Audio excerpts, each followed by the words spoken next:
হাওয়া সিনেমায় দেখা যায় যে মাছ ধরা নৌকাতে একটা শালিক পাখিকে বন্দি করে পোষা হয়। কিন্তু সিনেমার শেষের দিকে যে দেখা যায় যে চঞ্চল চৌধুরী সেই পাখিটিকে ছেড়ে দিয়ে বলে যে পাখিটি যদি ফিরে না আসে তাহলে আমরা বুঝে নিব যে তীরের একদম আমরা কাছাকাছি চলে এসেছি। আশ্চর্যজনকভাবে পাখিটি ফিরে আসে। মানুষের জীবনটাও ঠিক এমনই। একদম নিরুপায় হলে অপ্রিয় কোনো জায়গাতেও মানুষ বারবার ফিরে আসে।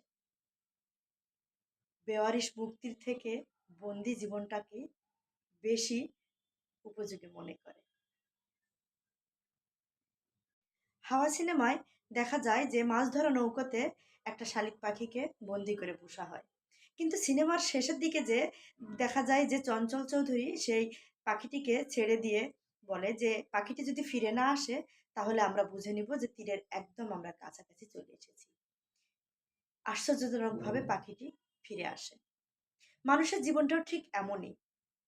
একদম নিরুপায় হলে অপ্রিয় কোনো জায়গাতেও মানুষ বারবার ফিরে আসে। বেওয়ারিশ মুক্তির থেকে বন্দি জীবনটাকে বেশি উপযোগী মনে করে।